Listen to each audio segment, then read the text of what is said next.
नमस्कार। आज हम एक खास विषय पर बात कर रहे हैं। जी। ये आईबीपीएस आरआरबी ऑफिस असिस्टेंट यानी सहायक 2025 की जो परीक्षा है उससे जुड़ा है। लेकिन हमारा फोकस रहेगा खास तौर पर पूर्व सैनिक उम्मीदवारों पर, एक्स सर्विसमैन जिन्हें हम ईएसएम कहते हैं। हाँ। हमारे पास जो जानकारी है, जो स्रोत है, वो इस रास्ते पर चलने वालों के लिए काफी कुछ बताता है। एक तरह का पूरा रोड मैप जैसा है। बिल्कुल। तो चलिए इसको थोड़ा खोलते हैं, परत दर परत समझते हैं, देखते हैं कि पूर्व सैनिक उम्मीदवारों के लिए इसमें क्या खास है। हाँ, ये जो स्रोत है ये सीधे मुद्दे की बात करता है, और जो ईएसएम कैटेगरी के लिए जो अलग पहलू हैं, जैसे पात्रता के नियम क्या हैं, परीक्षा कैसे होती है और दूसरी अहम बातें, उन पर काफी अच्छे से रोशनी डालता है। हाँ, तो आज का मकसद यही है कि इन जानकारियों को थोड़ा आसान बनाएं और समझें कि इनका असली मतलब क्या है, एक साफ तस्वीर बन जाए। बिल्कुल। तो शुरुआत करते हैं पात्रता से। एलिजिबिलिटी जिसे कहते हैं, यहीं से कहानी शुरू होती है। तो सामान्य उम्मीदवार हैं, उनसे नियम अलग हैं। यहाँ हाँ, कैसे गणना होती है इसकी? स्रोत कहता है जितने साल सेवा की है सेना में। जी, सर्विस की अवधि। हाँ, सर्विस पीरियड, उसमें 3 साल और जोड़ दिए जाते हैं। सही। लेकिन एक ऊपरी सीमा भी है। ऐसा नहीं कि कितनी भी उम्र हो, अधिकतम 50 साल। हाँ, 50 साल की अधिकतम सीमा तय की गई है। ये तो काफी बड़ी रियायत लग रही है। हाँ, ये वास्तव में बहुत महत्वपूर्ण है। देखिए, ये उन कई अनुभवी पूर्व सैनिकों के लिए मौके खोलता है जो शायद सामान्य आयु सीमा कब की पार कर चुके हों। सही बात है। अक्सर होता है सरकारी नौकरियों में उम्र एक बाधा बन जाती है, खासकर उनके लिए जिन्होंने जीवन का एक बड़ा हिस्सा देश सेवा में लगाया हो। हाँ बिल्कुल। तो ये छूट उन्हें एक दूसरा करियर शुरू करने का एक वास्तविक मौका देती है।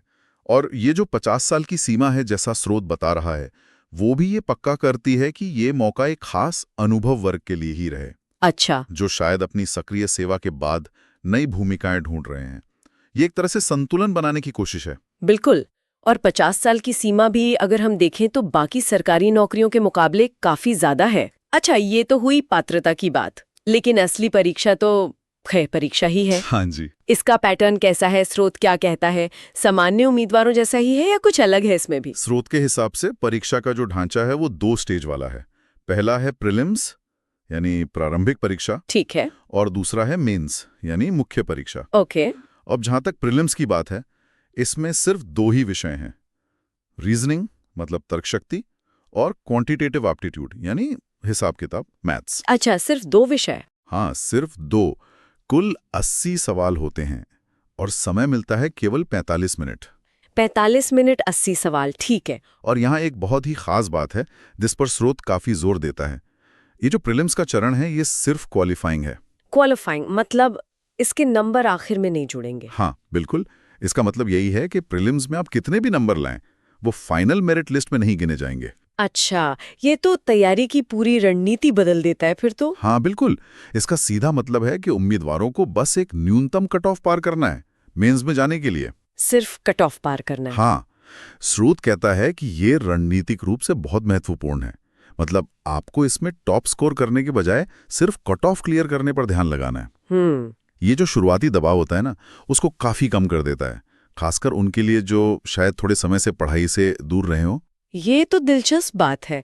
तो मतलब पहले पड़ाव में सिर्फ बाधा पार करनी है, रेस नहीं जीतनी। हाँ, कह सकते हैं। और यहीं से जुड़ी है अगली बात जो मुझे स्रोत पढ़ते हुए सबसे ज्यादा चौंकाने वाली लगी, वो है कट ऑफ का अंतर। हाँ, ये बहुत बड़ा फैक्टर है। स्रोत कहता है कि पूर्व सैनिक श्रेणी के लिए कट ऑफ सामान्य श्रेणी की तुलना में बहुत बहुत कम रहता है। हाँ, ये अंतर अक्सर काफी ज्यादा होता है। स्रोत कुछ पिछले सालों के ट्रेंड्स को देखें तो बताता है कि जहां जनरल कैटेगरी के उम्मीदवार को प्रीलिम्स पास करने के लिए 80 में से शायद 70 या उससे भी ज्यादा नंबर लाने पड़े। 70-80? हाँ। वहीं ईएसएम कैटेगरी के उम्मीदवार कभी-कभी 35, 40 या मान लीजिए 50-55 नंबर पर भी से पार कर जाते हैं। 35 से 55? हाँ। और उधर 70-80? ये तो जमीन आसमान का फर्क हो गया। हाँ, ये बहुत बड़ा फासला है। स्रोत इसके पीछे क्या वजह बताता है? क्या ये सिर्फ रिजर्वेशन की वजह से है? स्रोत इसके पीछे 2 मुख्य वजह बताता है। एक तो हाँ बिल्कुल, ईएसएम के लिए आरक्षित कोटा होता है। ठीक है। हर राज्य में उनके लिए सीटें तय होती हैं, तो मुकाबला सिर्फ उसी कैटेगरी के उम्मीदवारों में होता है। अच्छा। दूसरी वजह जो स्रोत इशारा करता है वो ये है कि अक्सर इन आरक्षित सीटों के मुकाबले जो योग्य ईएसएम उम्मीदवार आवेदन करते हैं उनकी संख्या सामान्य वर्ग की तुलना में कम होती है। अच्छा, एप्लीकेंट्स कम होते हैं। हाँ, तो कट ऑफ अपने आप नीचे आ जाता है। तो ये कम कट ऑफ वाली बात तो उम्मीदवारों के लिए काफी राहत की बात होगी। पर क्या इसका मतलब ये है कि तैयारी को हल्के में ले सकते हैं? यहीं पर देखिए, स्रोत एक चेतावनी भी देता है। ये कम कट ऑफ सिर्फ राहत की बात नहीं है, ये रणनीति को पूरी तरह बदल देता है। कैसे? जैसे हमने पहले बात की, जहां सामान्य उम्मीदवार प्रीलिम्स में स्पीड और एक्यूरेसी पर बहुत ज्यादा ध्यान देते हैं, हाँ, हर नंबर के लिए लड़ते हैं, हाँ, ईएसएम उम्मीदवार इसे क्वालिफाइंग बाधा मानकर अपनी ज्यादातर एनर्जी और समय मेंस की तैयारी पर लगा सकते हैं, वो भी शुरुआत से। अच्छा, ये बात है। लेकिन इसका मतलब ये बिल्कुल नहीं है कि इसे हल्के में लिया जाए। देखिए, 45 मिनट में 80 सवाल हल करना, भले ही कट ऑफ कम हो, फिर भी स्पीड और एक्यूरेसी तो मांगता ही है। हाँ, बोता है। और स्रोत ये भी बताता है कि कट ऑफ हर साल बदलता है, हर राज्य में अलग होता है, तो एक न्यूनतम स्तर की तैयारी तो चाहिए ही। ये सिर्फ एक पड़ाव है, मंजिल नहीं। ठीक है, समझ गई। तो प्रीलिम्स पास हो गया, कट ऑफ भी पार हो गया, अब आता है वो स्टेज जिसके बारे में स्रोत काफी डिटेल में बताता है और बहुत जोर देता है, दस्तावेज सत्यापन, डॉक्यूमेंट वेरिफिकेशन, डीवी। हाँ जी। ऐसा लगता है ये सिर्फ एक फॉर्मेलिटी नहीं है। बिल्कुल नहीं। स्रोत इसे एक बहुत ही महत्वपूर्ण बल्कि निर्णायक चरण बताता है। यहाँ उम्मीदवारों को अपने ईएसएम होने का पक्का सबूत देना होता है। क्या क्या चाहिए होता है इसके लिए? मुख्य रूप से 3 दस्तावेज लगते हैं। एक तो डिस्चार्ज बुक, ठीक है, दूसरा पीपीओ यानी पेंशन पेमेंट ऑर्डर, और तीसरा जिला सैनिक बोर्ड से जारी किया हुआ valid ESM certificate. Okay, discharge book, PPO और ईएसएम सर्टिफिकेट। हाँ, और स्रोत यहाँ एक बहुत सख्त चेतावनी देता है। इन तीनों दस्तावेजों में उम्मीदवार का नाम, पिता का नाम, जन्मतिथि और जो सर्विस डिटेल्स हैं जैसे रैंक, कब भर्ती हुए, कब डिस्चार्ज हुए, ये सब बिल्कुल एक जैसा होना चाहिए, अक्षरशः। अक्षरशः मतलब जरा सी भी स्पेलिंग मिस्टेक या डेट में अंदर नहीं चलेगा। स्रोत के अनुसार जरा सी भी गड़बड़, चाहे वो स्पेलिंग की हो या तारीख में एक दिन का भी फर्क हो, वो रिजेक्शन का कारण बन सकती है। अरे बाप रे। हाँ, यहाँ तक कि अगर किसी के नाम में कहीं कुमार लगा है और कहीं नहीं तो भी दिक्कत हो सकती है। स्रोत इस पर इतना जोर इसलिए दे रहा है क्योंकि बैंकिंग सेक्टर में नियमों का पालन और डॉक्यूमेंट्स की सटीकता बहुत मायने रखती है। हाँ, ये बात तो है। ये प्रक्रिया सिर्फ कैंडिडेट की पात्रता ही नहीं जांचती, ये भी देखती है कि वो कितना सावधान है, बारीकियों पर ध्यान देता है या नहीं, मेटिकुलस है या नहीं। ये तो काफी सख्त लग रहा है। स्रोत ये भी बताता है कि डीवी के समय ही पहचान और दूसरी योग्यताएं जैसे एजुकेशन क्वालिफिकेशन वो भी जांची जाती हैं। हाँ। मतलब ये एक ही साथ होता है सब। हाँ, ये एक इंटीग्रेटेड प्रोसेस है। इससे जुड़ा एक सवाल मेरे मन में आ रहा है, स्रोत क्या ये बताता है कि अगर किसी के डॉक्यूमेंट्स में कोई ऐसी छोटी मोटी गड़बड़ हो तो उसे ठीक करवाने का क्या तरीका है, समय रहते कैसे करें? स्रोत सीधे तौर पर कैसे ठीक करवाएं ये तो नहीं बताता, क्योंकि वो बैंक या सैनिक बोर्ड के अधिकार क्षेत्र की बात है। अच्छा, लेकिन वो ये पुरजोर सलाह देता है कि उम्मीदवार अप्लाई करने से पहले ही अपने सारे डॉक्यूमेंट्स अच्छी तरह चेक कर लें। पहले ही? हाँ, अगर कोई गड़बड़ दिखे तो उसे संबंधित विभाग से, जैसे जिला सैनिक बोर्ड हुआ या रिकॉर्ड ऑफिस, वहां से संपर्क करके ठीक करवाने की प्रक्रिया तुरंत शुरू कर दें। इसमें टाइम लग सकता है। हाँ, सरकारी काम में टाइम तो लगता है। बिल्कुल। तो आखिरी मिनट का इंतजार करना बहुत रिस्की हो सकता है। स्रोत का मैसेज साफ है, डीवी की तैयारी उतनी ही सीरियसली करें जितनी परीक्षा की। ये बहुत पते की बात है। अच्छा, मान लेते हैं डीवी भी हो गया सफलतापूर्वक। अब आती है नौकरी की बात। आखिर ये ऑफिस असिस्टेंट का काम क्या होता है और मिलता क्या है, मतलब वेतन वगैरह? स्रोत के मुताबिक आरआरबी ऑफिस असिस्टेंट की भूमिका मल्टीपर्पस होती है। इसमें ग्राहकों से सीधे मिलना जुलना, फ्रंट डेस्क वाला काम। हाँ, फ्रंट डेस्क भी, कैश काउंटर संभालना, नए खाते खोलना, पासबुक अपडेट करना और दूसरे क्लरिकल काम, चाहे वो फ्रंट ऑफिस के हों या बैक ऑफिस के। अच्छा, ये काफी हद तक कस्टमर सर्विस और ऑपरेशन से जुड़ी भूमिका है। अब वेतन की बात करें तो स्रोत बताता है कि शुरुआती जो बेसिक पे है, मूल वेतन, वो लगभग 19,900 रुपए होता है। 19,900 बेसिक? हाँ, इस पर फिर डीए, एचआरए और दूसरे भत्ते जोड़कर कुल मासिक वेतन जो हाथ में आता है वो लगभग 32,000 से 35,000 के बीच बन सकता है। 32,000 से 35,000 शुरू में। और सबसे बड़ी बात, जैसा स्रोत ने भी बताया है, सेना से जो पेंशन मिल रही है वो इसके अलावा है, वो जारी रहती है। हाँ, वो अलग से मिलती रहती है। ये तो फिर वित्तीय तौर पर काफी अच्छी स्थिति हो जाती है। निश्चित रूप से पेंशन के साथ एक रेगुलर बैंक की नौकरी का वेतन, ये एक बहुत बड़ा प्लस पॉइंट है। ये पूर्व सैनिकों को काफी अच्छी फाइनेंशियल स्टेबिलिटी देता है। हाँ। यहाँ एक और दिलचस्प बात है जिस पर स्रोत ध्यान दिलाता है, वो है पे प्रोटेक्शन की संभावना। पे प्रोटेक्शन, ये क्या चीज है? स्रोत बताता है कि डीओपीटी यानी department of personal and training के कुछ नियम हैं। इनके तहत अगर किसी पूर्व सैनिक का सेना में जो आखिरी मूल वेतन था, बेसिक पे, और उस पर मिलने वाला महंगाई भत्ता, डीए, हाँ, लास्ट पे ड्रॉन जिसे कहते हैं, हाँ, वो अगर इस नई बैंक की नौकरी के शुरुआती वेतन से ज्यादा था, तो कुछ शर्तों के तहत बैंक उस पिछले वेतन को प्रोटेक्ट कर सकता है।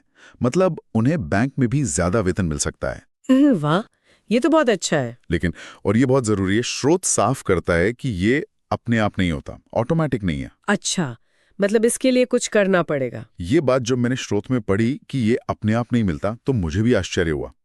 ये तो ऐसी चीज है जिस पे कई लोग ध्यान ही न दे शायद। हाँ बिल्कुल।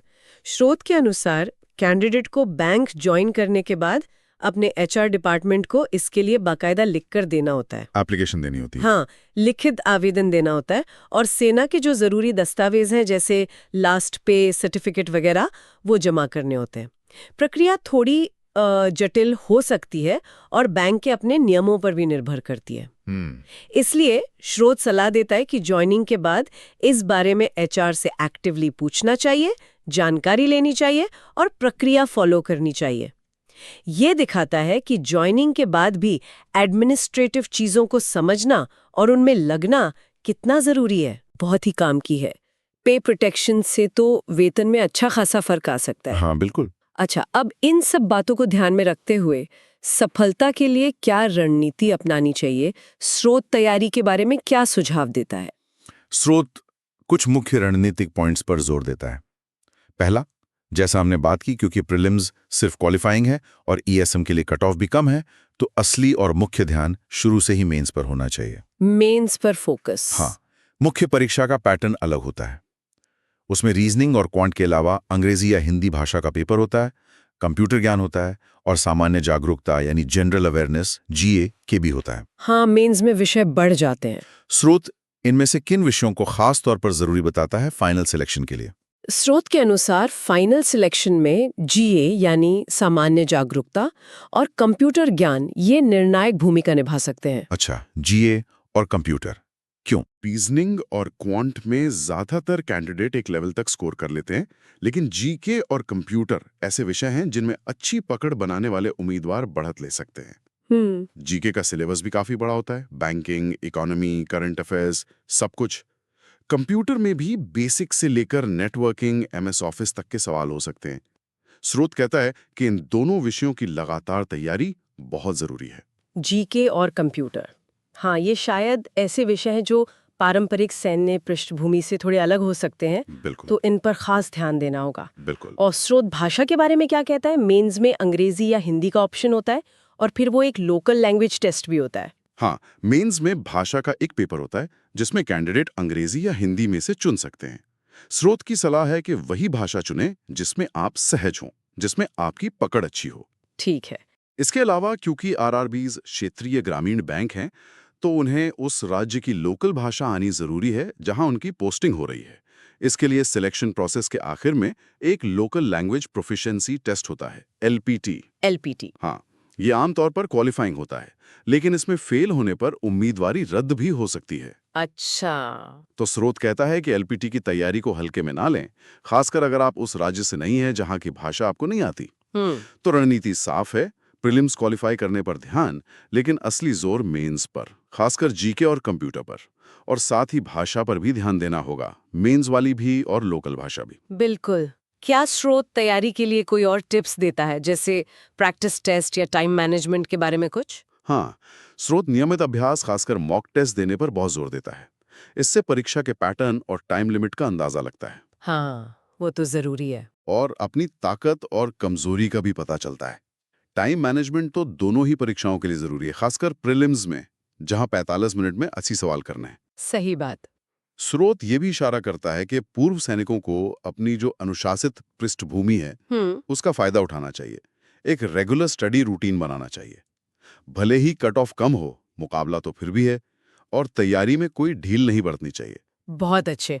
तो अगर हम इस पूरी चर्चा को समेटें तो पूर्व सैनिक उम्मीदवारों के लिए आईबीपीएस आरआरबी ऑफिस असिस्टेंट की राह में मुख्य बातें क्या निकल कर आती हैं? क्या है टेकअवेज? हाँ, संक्षिप्त में कहें तो। स्रोत के आधार पर मुख्य बातें ये हैं। हाँ, संक्षेप में कहें तो स्रोत के आधार पर मुख्य बातें ये हैं। पहला, उम्र में अच्छी खासी छूट मिलती है। सर्विस पीरियड प्लस 3 साल, 50 साल तक। ये कई लोगों के लिए दरवाजे खोलता है। हाँ, दूसरा, प्रीलिम्स में कट ऑफ काफी कम रहता है सामान्य वर्ग की तुलना में। इससे पहला पड़ाव पार करना थोड़ा आसान हो सकता है, पर तैयारी फिर भी चाहिए। ठीक है। तीसरा, दस्तावेज सत्यापन बहुत निर्णायक है। Discharge book, PPO, ESM certificate, इनमें पूरी सटीकता चाहिए। जरा सी चूक भारी पड़ सकती है। बिल्कुल। चौथा, वित्तीय पैकेज आकर्षक है। शुरुआती वेतन करीब 32-35,000 रुपए और सेना की पेंशन अलग से। पे प्रोटेक्शन का फायदा भी मिल सकता है, पर उसके लिए कोशिश करनी होगी। हाँ, वो याद रखना होगा। और पांचवा, तैयारी की रणनीति। मुख्य फोकस मेंस पर रखना है, खासकर जीके और कंप्यूटर में बढ़त बनानी है, और लोकल लैंग्वेज टेस्ट को भी गंभीरता से लेना है। ये सारी जानकारी उम्मीदवारों के लिए यकीनन बहुत उपयोगी होगी। स्रोत ने काफी सारे व्यवहारिक पहलुओं पर रोशनी डाली है। हाँ, ये स्रोत सामग्री एक तरह से कदम दर कदम गाइड जैसी है। ये बताती है कि क्या उम्मीद रखनी है और किन चीजों पर ध्यान देना है।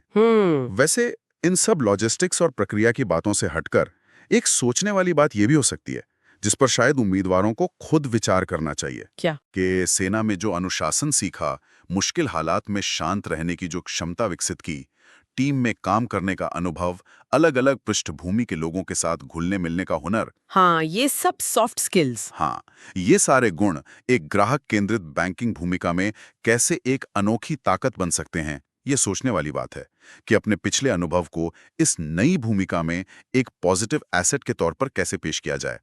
बात सिर्फ नौकरी पाने की नहीं, उस नौकरी में सफल होने की भी है। बहुत खूब कहा।